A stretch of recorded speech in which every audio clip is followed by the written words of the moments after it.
Welcome back to Servant Leadership Library, where we crack open the pages of wisdom to explore the art of leading with humility and empathy. I'm your host, Nicholas Paulukow, your curator of all things leadership. And today we have a true titan in the realm of sports leadership gracing our shelves today, none other than Michael Reynolds, the president and general manager of the indoubtable, excellent, winning Stormers.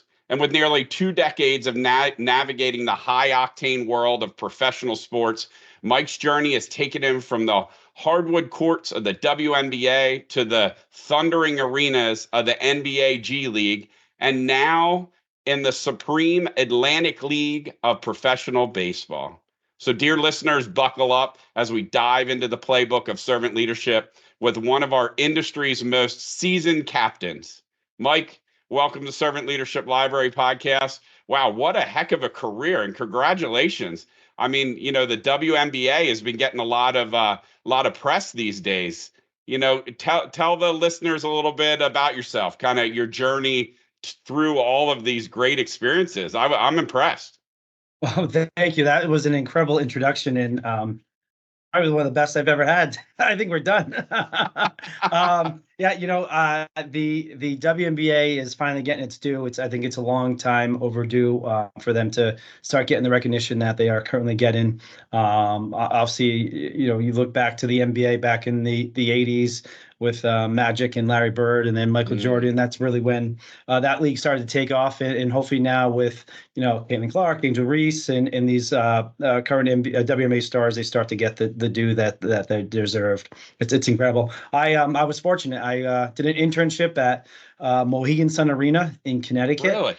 Yes, and it was actually my first day on the job. It was as an intern. It was a pretty cool experience. They just opened the 10,000 seat venue, and Cher just did she was doing one of her farewell tours to a sold out crowd. One of many. One of many. So that was my first night on the job. And then so they had that 10,000 seat arena. Then they had what was called the Wolf Den, which was a stage that was in the middle of the gaming floor. And that night it was the Blues Brothers. And then at one point, Steven Tyler went on stage and sang with him, and Bill Clinton went on stage and played the sax with him. So I went from the Cher concert to that. And then I can't remember if it was Aykroyd or Belushi. I should look this up because I tell a story often. But they were in the cabaret. One of their wives threw them a surprise 50th birthday party, and in that room were it was NSYNC, it was John Cusack, it was the Blues Brothers. Chevy Chase, and was Ricky Lake. Was that the daytime host? Yeah. Anyway, a bunch of celebrities, and I'm thinking, obviously, this is my first night on the job as an intern. I was like, sports entertainment's pretty cool. Anyway, so I did my internship with that sports and entertainment department. I was fortunate enough where that was the summer before my senior year. Going into the school year, they asked me to stand as a part-time employee after my internship, and that entailed the arena or the casino was about an hour from school. I would go up there twice a week, and I worked on the riders. So when they had concerts, I had to prepare the room, hospitality, whether it be beverages, food, communication between the staff. It was a really cool part-time job during my senior year. And then talking about just working hard and being at the right place at the right time. The tribe, the tribal authority that owned the casino purchased a WNBA team. They purchased the Orlando Miracle. Yeah, so they purchased the Miracle from the Orlando Magic, and they brought them up to Connecticut, and are now the Connecticut Sun, who just hosted the Indiana Fever for the first game ever of Caitlin Clark in the WNBA. So they offered me a job as a sales rep. I accepted, and now I've been in the sports career for now almost 20 years, I guess. Yeah. Wow, that is crazy. And so, I mean, that definitely was that part of your plan. I mean, were you into sports and this is what you wanted to really get into, or it kind of has been the experience that has drawn you? It was the experience. I mean, I grew up loving sports. I mean, that was when ESPN started, and I played a ton of sports, followed a lot of sports. In college, I wasn't the best. I'm sorry, in high school, I wasn't the best student, but I really started getting focused on my in my education when we had college prep and business classes in high school. Okay. And so I really loved those. I loved those business classes. And actually, I my first year of college, I actually went to the University of Rhode Island, and as a business major.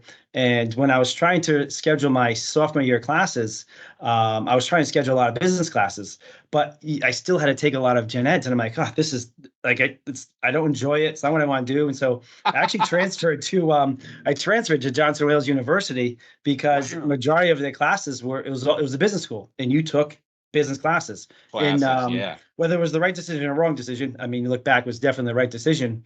But I was able to take a lot of business classes, and because of that transfer, 2 years later, my advisor talking through what I had interest in. And by the way, they have a sports management major that I didn't take. I was just in general business. But through our conversation, he realized how much I enjoyed sports and entertainment, and he got me two internship interviews. One with Mohegan Sun, their sports and entertainment department, and then one with Foxwoods, which was a casino that's like 3 miles or 5 miles down the street from Mohegan, both right there in southeastern Connecticut. And both were with their entertainment departments, but I chose the Mohegan Sun one because of the larger venue. And it's talking about just being at the right place, right time. Obviously, you got to work hard. You got to be a good teammate. You got to show that you want to be there. But it definitely paid off when they purchased that WNBA team, and was fortunate enough to get that first sports job. Wow. How do you go? Is it normal for people like in your career to like go from like basketball to baseball, like to other sports in that arena? Like, how'd you end up, with the Stormers and in baseball? So from, that aspect. It's normal for some. It's some tend to stay in the same arena, same sport. But I got out of sports for about I think it was maybe 4 years. The job previous to this in sports was out in Reno, Nevada, with the Reno Bighorns, as you mentioned, of the NBA D League, or now G League. I was fortunate enough to be the president of that team, and we had our first child, with the second one on the way. And we wanted to come back east, and a couple of different opportunities in the sports world. They weren't as close to home. A couple of different things didn't go the way I wanted to go, so I chose to purchase a business in Rhode Island, where we're from. Me and my wife. Yeah. Okay. So we had that, and then fast forward, I had gotten contacted by someone for a different team in actually, it was down in Orlando with the Orlando. Actually, ironically, with the Orlando Magic. Really? Okay. And, so I went down there for an interview, and it was a great interview. They gave me a tour of Amway Center, which was beautiful. It was very new at the time, I believe, but it was far from home, and I really wasn't sure what I wanted to do with my business. I wanted to keep it going. So anyway, there's this website called teamworkonline.com. And so I told my wife I had the itch to kind of see if I can get back in sports. So I looked in Rhode Island, then I looked in Mass and Connecticut, and I just kept going further out. And the first leadership job that I saw was this one. Really? And yes. So I submitted my resume, and actually got a call from one of our owners that night, and we were on the phone for about 2 hours. Yeah. And so he convinced me to come. That was a Thursday. I remember clear as day. That was actually the Thursday before the 2016 election. I was here Sunday night, stayed at Hotel Lancaster. He's like, oh, take your wife, kids, take your dog. They got to see how great Lancaster is. Like, I was like, no, I'll just come with myself at first. So I stayed downtown here, and I remember walking around. I stopped at the Prince Street Cafe for a coffee at like 7:30 at night, and then I kept going, and I got a drink at Tellus, it was a Sunday night, and they had live band, and entertainment. I'm like, oh, for a small town, what I thought was a small town, there's a lot happening here. And then I saw a lot of construction going on. I was like, yeah. So that was a good opening to, hey, is this a place that you would want to move your family to? Anyway, I had the interview the next day, and I was here a week later. Literally, that's how fast it happened. Wow. Are you serious? Yeah. It turns out, the owners have been amazing to me. They're great people. But the owner that I had interviewed with, he was a former recruiter headhunter. So he got me. Good sales pitch there. I'm telling you Yes. what. Yes. That is amazing. What risk though? I mean, that took a lot of risk and leadership in itself just to decide, hey, I'm going to pick my family up and move. And so kudos to you. And it seems like it's been quite successful for you. Yeah, it's been an amazing 8 years. Well, almost 8 years. I love basketball. I love the NBA. I love the G League, the W. I just love. I love the sport, but I also love the business side of it. I think that they have done it right, and I think a lot of the other sports leagues have followed their suit with how they provide entertainment, how they provide hospitality. Obviously, the main piece of entertainment is the actual sport. But as you build your fan base, you need to provide more than just the sport, right? So I believe the NBA has been the leader in that. I truly do. But I believe the other sports have followed it. So making the jump to baseball, the biggest difference at the time, everyone's like, well, you just have to worry about rain, rain and foul balls. In basketball, if someone gets hit off the head with a basketball, it's nothing too bad. In all my time in sports, in basketball, I only had to call one game, and that was because of a huge snowstorm in Reno. Oh, jeez. So the weather is the big difference here. But I grew up playing baseball. Baseball was the sport that I was best at as a child, as a youth. So I love the game. I love what we have built here, as far as just the energy from the community, the support from the community, the growth in attendance, the growth in sponsorship from support from the business community, the amount of athletes, incredible athletes that we've come here. Yeah.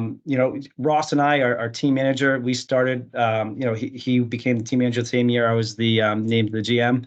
And just to see his growth as a manager and a leader of our clubhouse, we've been very, very fortunate here in Lancaster. It's been fun. That's amazing. It is a great place for anybody that hasn't visited yet. And I think to you, but also your owners are a high level of entrepreneurs. They're driven on client experience, which is pretty amazing. I've had the opportunity to meet them and to meet Mike, and man, they bring you in like you're part of the family, right? Like, let's go and experience the ball field. And I think that's pretty amazing thing, right? It creates such memories, and I'm explaining a memory that probably happened many years ago, but continues to happen. So it's pretty impressive. The owners also remember attention to detail, so they'll send you a message or connect with you. Pretty impressive. Yeah, they're incredibly able to work for. To your point, it is about detail. Like some owners of sports teams tend to, I don't know, like maybe the right words to say, pinch pennies, or just worry about, the immediate effect of a decision. Our owners worry about the long-term effect, right? What are we providing for the guests when they come on site? Are we having that attention to detail that we should? Does everything look the way it should? If someone spends money with us, we want to make sure that they are getting their value for it, right? It's never about hey, thanks for the sponsorship and move on to the next person. We are constantly thinking about, is this right for the sponsors? Is this right for the guests? We use the mentality, I like to say, every guest is your guest. So whether it's a sponsor that spends a ton of money with us or someone that received a complimentary ticket, when they come on site, everyone has to make sure that guest is having a great time. So the ownership really drives that. And the other thing I like to say is, though we spend a lot of energy on opening night, which we should, it's the kickoff to our season. I like to say it's the unofficial kickoff to summer in Lancaster.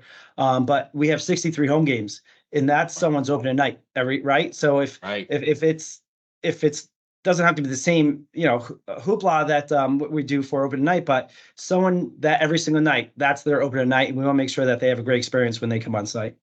That's awesome. Kind of going back to what you said earlier, Mike, in your career. I mean, you were a young man, you were going to school, and the ownership of the establishment you were working with obviously recognized this leadership ability that you had.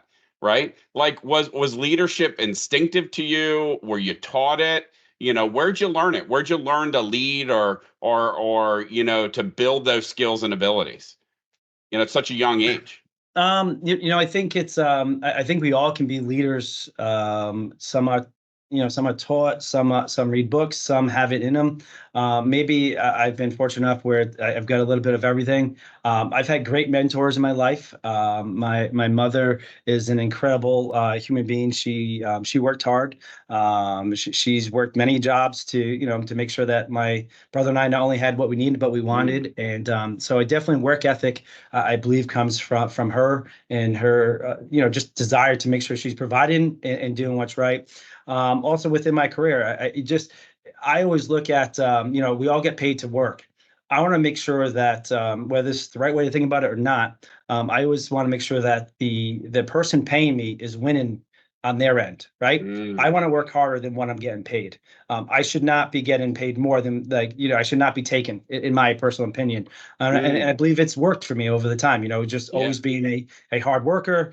And I also think being a good teammate. You don't have to be a leader to be a great teammate, right? And I just think, treating everyone fair, being transparent with your expectations, being able to manage up, you've got to be able to have good conversations with leaders of yourself to make sure that you're doing your job right, asking questions. So I've just been, I don't have the exact answer for you, Nick, but I just think I've worked hard. I've always had a positive attitude. I try to always look at the glass half full, if you would. Yeah. I'm okay with change in life. One of my favorite books is Who Moved My Cheese? It's a great book, and I just think being flexible, being a good teammate, respecting individuals, and working hard are a couple of good characteristics of a good leader, and it allows you, whether it be at a young age or later in your career, to become a strong leader. I think that's great, Mike. I think one thing that I heard from you that was really amazing is that from your perspective, it's humbleness, right? Like, I mean, you're like, hey, listen, I'm here to serve someone else, right? Like, if a value is being provided to me, I want to give value, and that's a uniqueness that we hear today, right? Like many people that are starting to learn. There's a book called 5 Levels of Leadership, and like level 1 leadership is like, I've been given this job, so I ultimately have, the say so. And it doesn't really, it's more about themselves than it is the outer part of others. And I think that's really key what you said. I mean, you're talking about the benefits of others as well as the same benefit for yourself. I think it's really key for people that are listening, because that is the distinguishing factor, I think, of leadership, right? Like, you have to put away yourself and lead and give that benefit to others, right? And carry that on. So I really appreciate you sharing that. And you talked about kind of your mother and how other people have kind of shaped your life. On the podcast, we talk about like servant leadership and like serving others. What does that mean to you? And is that part of something that your mother instilled in you as well? Yeah, I mean, it's I say this, and hopefully this is in reference to what you're looking for, but we do not just give jobs here, right? We have 30 plus full-time employees. We have another 20 plus year-round part-time employees, and then we have over 250 seasonal employees. Wow. We don't so we have over 300 year-round. And we don't just have jobs to have jobs, right? If you're here on our property working, you're here because we need you. And no matter what level you are on the org chart, it's a need. And everyone should be treated equally and fairly and respected. So also, everyone in the organization should be willing to do what everyone else is doing, right? Not saying that we all have to go outside and pick up trash every single day, or we all have to make sure that the turf is prepared for the players. But when it's called upon, you got to be ready to do it and not think that it's beneath you. Really making sure that you know the names of all your colleagues, right? And it's not no one is better than the other. We are all needed to make this work for our guests when they come on site. So I try to lead by example. It's I don't do it just because it's for show. If I see a piece of trash on the ground, I'm picking it up because it's it's part of my job. I want to make sure this place looks great for people. If a guest needs help, I'm not pointing to a direction. I'm guiding them to a direction and helping them. Sometimes it gets it's a lot to have conversations 12 hours a day. But if someone wants to stop and talk about the Stormers and what we're doing, I'm there with a smile having that conversation. So and I expect everyone to do that. So I think being a leader and a good leader, you've got to do what you're asking others to do as well. And you got to do it with a smile, and you got to do it like you got to be sincere. Some people try to do it, but they're just not sincere or genuine. And I think that is the difference between a good leader and someone trying to be a leader. If you're not genuine with what you're doing, then it kind of, you can see it, you can pick up on it pretty quick. Yeah. Yeah. It's got to be difficult. 300 employees, that is amazing, right? And you're at the helm to kind of lead this. But how many people did you say are seasonal again? Over two. I mean, you include the players, and we're over 225, 250, I believe. Wow. So every year you might have 200 new employees that you have to train. How does one lead through that? Like, that has to be, right? Many of us are like, I have an employee, I train them, they're growing. I mean, you're like swapping them out, right? Like, they may come back, they may not. How do you lead through that? How do you train, new people every year to participate in, this experience? Like, that's got to be difficult. Yeah, I think it is difficult. I can't say that it's my sole responsibility every single day. Recently, we've been very fortunate to have a lot of people return. We have a great retention rate, but definitely have a lot of new people each year. But I would say the other thing is, I have a great group of team leaders that are up to the challenge just as I am. It's not just me. We are. No matter what level they are on the org chart, I would say we have 30 leaders on our team, right? The full-time employees, and we take it serious that they all have to make sure that they are that they're good leaders and they're good teammates and colleagues to these seasonal employees. We want the seasonal employees to feel just as special as we do from full-time employees. It doesn't matter how many hours you put in a year or a week. So yes, it's difficult, but I would say this is probably one of the best group of colleagues I've had in all my years of sports. Like, the tenure, the desire to be successful, the desire to win, the desire to be a good human being to colleagues, desire to provide a great experience, not only for guests, but also for our seasonal employees. It's high, and I'm fortunate to have the group of colleagues that I have here. That's amazing. And I mean, that goes to a lot of kind of the culture and the values, it seems like, that you instill. How long did it take you to develop, that excellent group of people? Many people are like, wow, that's amazing. I wish I had that. Did it happen overnight? Did it happen over multiple iterations? Could you kind of shed some light on people that might be struggling with developing a great team right now? It did not happen overnight. That's for sure. It took years. But one thing is, when you have good colleagues and good leaders, you got to keep them. You got to find ways to keep them. And it's not always just about financial gains for them. It's about culture. It's about them feeling rewarded, them feeling appreciated, them feeling respected, and them also gaining ways for growth. It's a lot of people. This happens in sports a lot, minor league sports too. People always want to chase a title. For me, I don't work well with people chasing a title. I work well with people chasing responsibilities. And so right. So when I have colleagues that work here, and I'm not saying like it's about them working more than they get paid as far as amount of hours, but when they're chasing responsibility, that shows me like, hey, they're chasing growth, right? It's not about what the title says. It's about what are the responsibilities, and it's reciprocal, right? You also have to make sure that they trust you, that eventually that title will come, or that pay raise will come, or the additional responsibilities will come. But I definitely have been fortunate where people have trusted the ownership and myself that the compensation comes over time, titles come over time. But if you want responsibility and we think you're up for the task, you'll have it today. And those individuals have, so we have the baseball business, called Stadium, and then we also have taken food and beverage in-house. We took it in-house at the end of 2020, all one business. But for this example, the baseball, it took 2, 3, 4 years to really get the right team together, to keep them here and to get to the point where we are now. And now, so we took food and beverage in at the end of 2020. I can now say, this is our 4th year managing it. And it's taken that long to get a good group of leaders to be consistent there. And it's not always easy. I think culture, culture is the biggest thing, right? You got to get people in.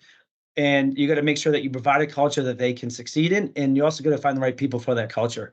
I like to explain our culture as I want to be able to, be all buttoned up, ready to go downstairs and go into the meeting to present a six-figure deal. But on my way there, I want to be able to dip off, hide under someone's desk, and scare the you-know-what out of them, right? And so, but after that's done, we laugh. I want to dust off my pants, and I want to go into it and turn on the switch professional, and be ready to present, right? So that's how I like to explain our culture. Like, you got to be ready to turn it on and off quick. Like, we have a lot of fun here, but we also have responsibilities and we have a job to do. So you're going to turn on that professional switch pretty quick. And so with that culture, if you can find people that fit into the culture, then that's the culture I like. Like, I can't be like I just can't. It's not for me. I got to have fun. I got to joke. I got to be able to, and maybe that's why I work longer hours, because but I got to be able to turn off and on pretty quick. So I think if you find the right culture, then you're going to find the right people, and it doesn't work for everyone. So you got it's slow, and you can't, if you have the expectation that it's going to happen overnight, because you need it to happen overnight because of financial reasons, your P&L, then you're forcing decisions. Where here with this ownership group, they were okay with a timeline. Like, we're not going to win right away, but eventually it's going to be the right people, and once we have the right people, we are going to win. So it happened on the baseball business, where now our leadership team, and by leadership team, I'll talk about the 31 colleagues I have. Like, it's the right people, right? We have the right people doing the right jobs. Feel good though, right? Like, oh my God, it feels great. It doesn't feel like you're all rowing in different directions. Oh my God, it feels amazing. And now to have the same thing on the food and beverage side, it's we always want to get better. We're never complacent here, which is a good thing to keep people, employees on their toes and keep them wanting to grow. Yeah. But we're in a good place now, but it did not happen overnight. It took you hire people, some work out, some don't. Find the way to keep the ones that are doing what you want them to do, are part of the right culture, but then keep going. And to add to that, Mike, that is great feedback. I mean, because we all go through these cycles, right? I mean, I've been in business for 22 years, and it seems like every time you go to grow, you're in that reset mode again, right? There's people that want to be part of it, people that don't, and it's hard. It's not easy, right? I mean, what you've done is quite difficult. And I think it's amazing, though, to hear. I'm kind of all or nothing, right? So like, let's get it done. We'll put 100,000 hours into it, right? That is a vice that I constantly have to control, because, let's get it moving. And, you're kind of teaching me a little patience, like kind of roll with it. But that's no fun, man. That takes time. It takes, and trust me, I'm someone that likes immediate results. I am not I pretend I'm patient, but I'm not. But you have to set yourself right? You have to make sure that I have high expectations, but I also have to be realistic. I have to hold myself to high expectations, but my colleagues, I have to be realistic and fair with where we're going. Right? They're not in this job to deal with all the stress and like, how are we going to get there? Yes, I want to get there quick, but also going to look down the line. I'll share with you one of my proudest moments as a leader and as working in sports. From the 22 season to the 23 season, we went into the 23 season with the same staff that left the 22 season. Okay. In sports, that is uncommon. That's the only year that I can recall in all my years in sports that has happened. And for us, for me, that's culture. Like that shows we're not the majors. We're a minor league sports team in a awesome city, awesome county, but it's a small market for those that want to work in sports.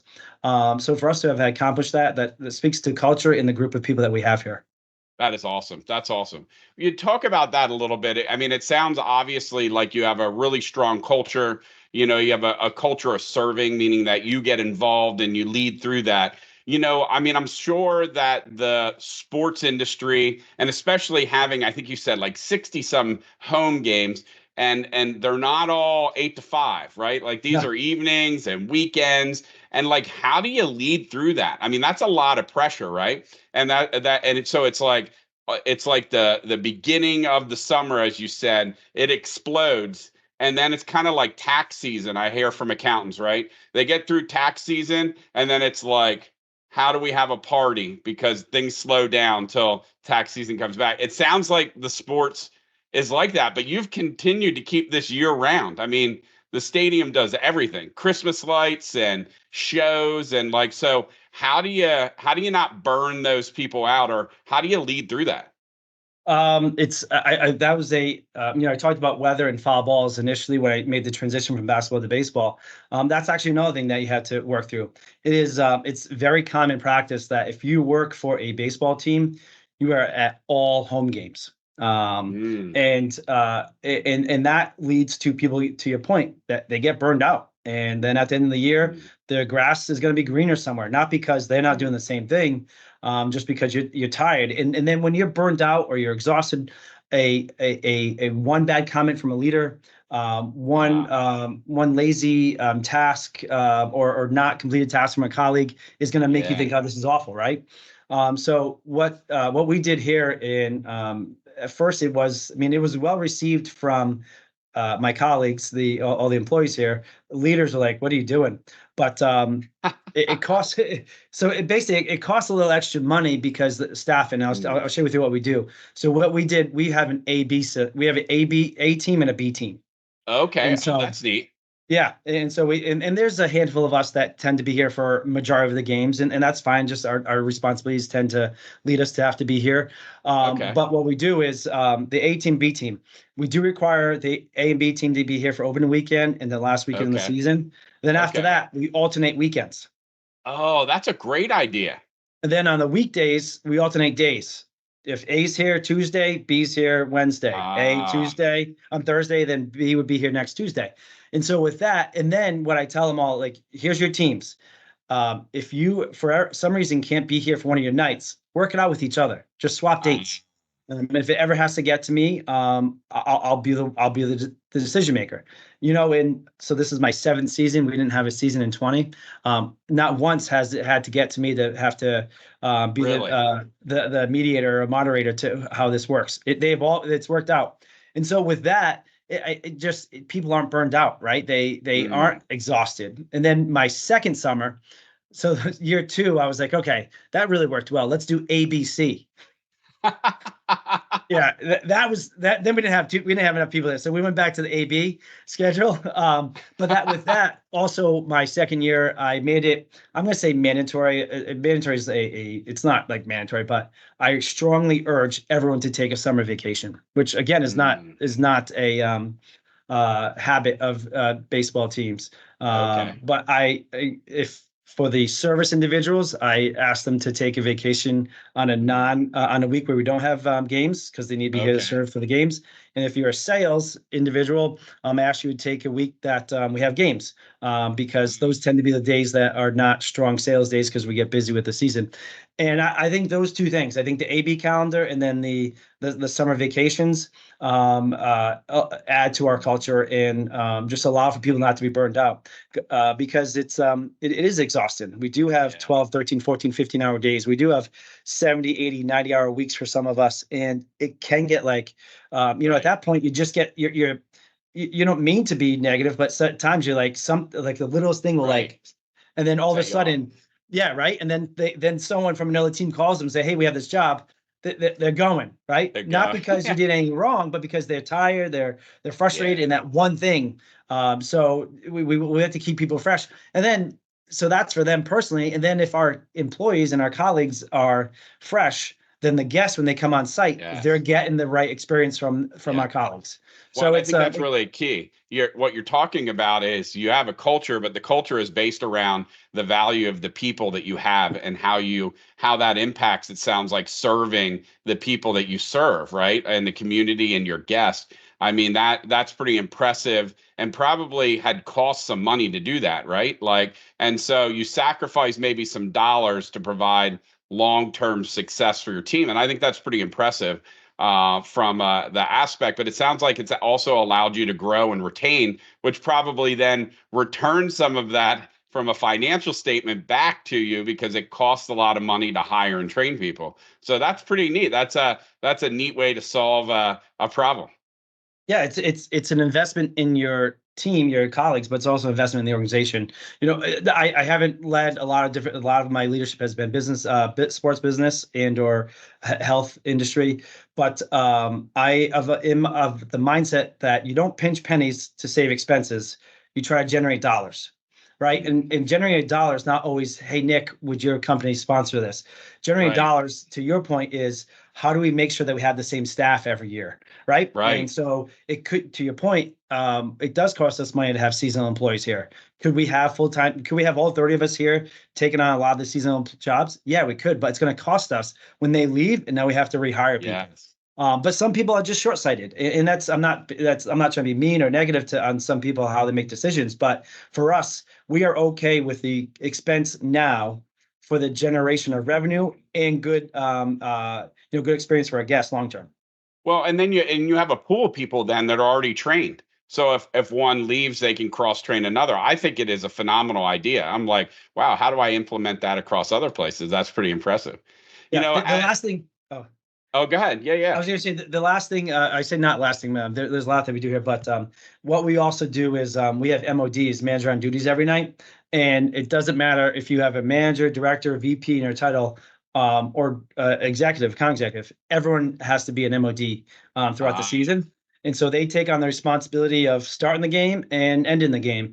And that literally, it's building leaders even the first year here, because they're seeing what goes into making decisions when guests are on site, when you have to open gates, when you have to close them, when someone gets unfortunately hit by a foul ball. So I think also giving responsibility to individuals builds up, one, it makes them stronger leaders too, but also builds up their sense of worth and value here at the stadium, and keeps them engaged year round as well. Oh, I like that idea. That is pretty neat. So then you also get to see kind of emerging leaders through that as well. Yes. Yeah, that is cool. I like that. I'm taking some nuggets away here. You're teaching me, Mike. Well, there's two things you learn. You learn who can be leaders, and then you learn who you might have to work with because they might get a little power, and then you're like, oh boy, no, you got to back. That's that level 1 leader again. Yeah. Well, Mike, those that are like, I hear a ton of kids that are so like, even my nephew, right? He's like went to Alabama and all these places for like sports management. He wants to be an announcer, and he thinks the world is his oyster, right? For that, and which it is. But like people that are interested in getting into the sports industry, what advice would you give them? I would say do as many internships or part-time jobs as you can. LinkedIn is an amazing tool for as far as connecting with people in the sports world. But my personal belief is that you've got to meet people. Like I can show you a resume, or I can show you how I work. Which one's like, right? Having, and then also the sports world is interesting that though it's a big world, it's a small world, right? There's you talk about 6 degrees of separation. It could be 3 if you just like how people have moved around, grown, interns. I say every year when I meet with the interns, we have like a class of like 33 of interns this year. Wow. And I tell them, like, work hard, not because you're just an intern here, but because someone here in this room may be hiring for a position that you want in 5 years, or someone here in this room might be working somewhere where you want to get a job someday. And if they see your work ethic here is not great, they're probably not going to give you a good recommendation for the place. So going back to like what to do, I highly recommend to all the interns do as many internships as possible.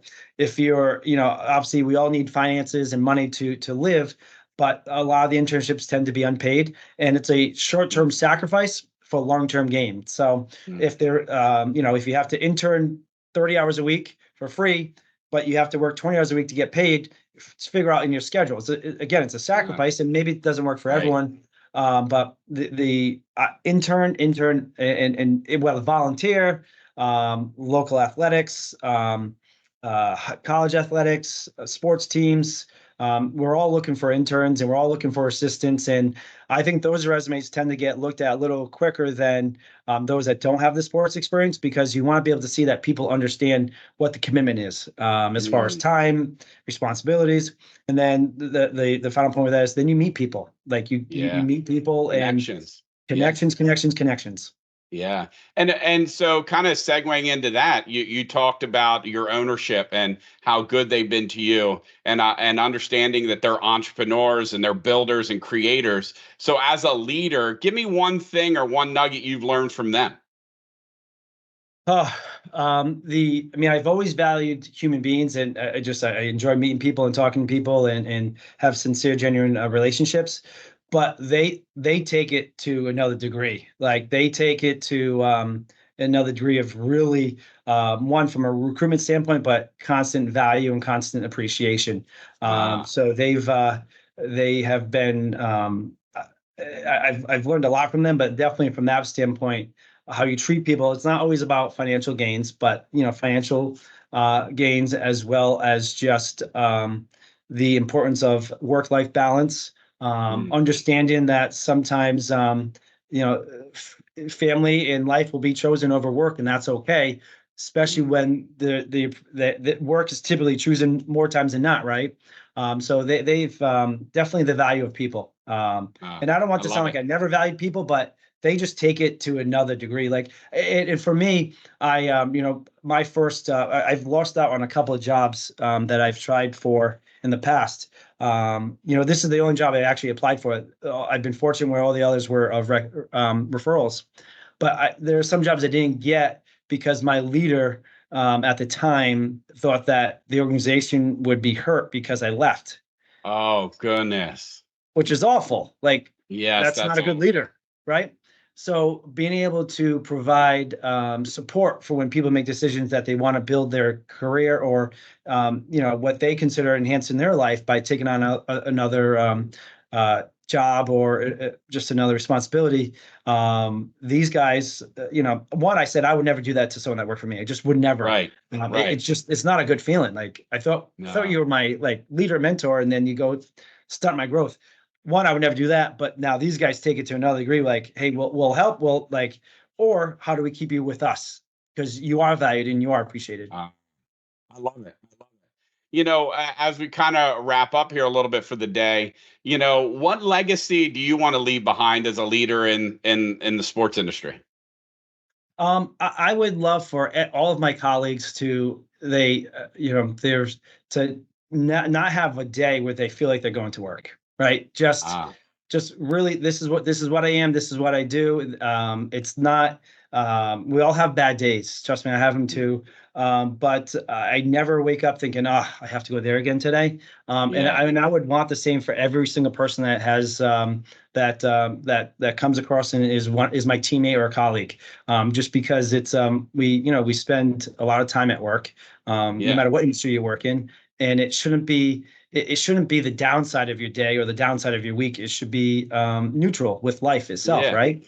And so I would love for all of my colleagues to just always enjoy coming to work, and be proud of where they work, but also just love what they do every single day. And then I hope that within this organization, that there are a ton of president and GMs of many different sports teams over time. We have a lot of great people here, and I hope one of them kicks me out of my seat someday. But I also hope others get the opportunity to lead their own teams, because that shows that I personally believe if you have employees that become leaders, you're doing something right. That's right. I love that. I love it. I appreciate that. And as we start to talk about like advice, what would you give advice to those aspiring leaders that you have, even in your organization or anywhere? Like, what advice would you give them? Don't stop, don't quit, continue to educate yourself. For me, I did start to go get my MBA, which I Ah, chose not to congratulations. finish. Well, no, this was many years ago, but I didn't. But I stopped, and actually, I had a couple people in the sports world to tell me, yeah, you can get it, but really, what's gonna be best on your resume is the experience and Ah, the success in the sports world. But that being said, I mean, if you look to my right here, I have a ton of books that I constantly look through and read pages here and there. Remind ooh, tell myself us of. about a few of them. Tell us a few. I mentioned one to you that who moved my cheese. I think that is everyone, because we are all nervous for change, And that book is a 3-4 hour read. And it just is a reminder of how we all should appreciate change. It's not always what we want, but a lot of times it's what we need. And being able to cope with change and really helping us become, just appreciative of what we have, but also know that change has to happen. I will also, there's a couple of other things, the one, how successful people think. It's not always just about leadership, but just small. John Maxwell seems to be a go-to for a lot of people. He's a good one. He's a good one, right? Actually, it's funny. I have, here, I'll show you the two. I have two of those. Do you have any Lancioni in that stack? Who are my cheese? I'm telling you, this is it. I love it. I'm telling you, that is it. The last two places I've worked, this place and then also in Reno. In Reno, I bought everyone this book. And then when I came here, there was a lot more employees. I was like, I can't buy books. I'm going to print it all out. So I printed them all out and I give it to everyone on the first day. That is awesome. Yeah. Here's a really good one. Again, John Maxwell. Love it. I love that one. That's it, right? And so I don't get to read as often as I do, but there are days where I come in, I just like, okay, I gotta get 2 pages in me or 3 pages in me, and it leads to a start by doing. Right? Many people say, right? Right, exactly.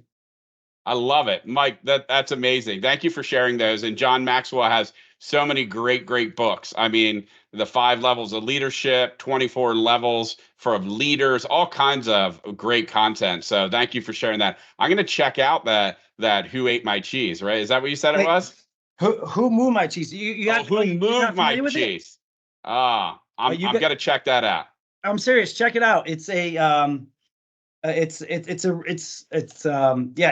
a good book to just ease the mind of knowing that change is coming and change has to happen. I love it. I love it. I love it. As we close out today, do you have any parting comments for any of the listeners? No, I mean, I would love to have every listener come out to a game. Would feel free to reach out to me, and I'm sure my contact information will be shared somewhere. I would love to just showcase what we have here in Lancaster with the Stormers, and just never give up. Don't let a bad leader or a bad mentor stunt your growth. If anything, let it strengthen you to become a better leader and a better mentor for others that cross your path. I love it. Thank you, Mike. We really appreciate it. And Mike is really truthful about following up with him in regards to the Stormers. Check out the stadium. It is a heck of an experience, and they will definitely treat you like royalty when you show up. So check them out. Check them out. Well, as that's kind of a wrap for this episode of Servant Leadership Library. We've had the pleasure of speaking with Mike, the president and general manager of the 2-time defending Lancaster Stormers. Mike, thank you so much for sharing your insights and experiences with us today. Your journey across various leagues and your dedication to empowering those around you truly exemplifies the principles of servant leadership. So for our listeners, remember to check out our past episodes of Servant Leadership Library for more conversations with leaders who are making a difference through service. Don't forget to subscribe, leave a review, and share this podcast with anyone who might find inspiration in those stories, which you can find at one-to-one.com. Once again, I'm Nicholas Paulukow. Thank you for tuning in, and we'll see you next time with more insights and discussions on servant leadership. Take care and keep leading with heart.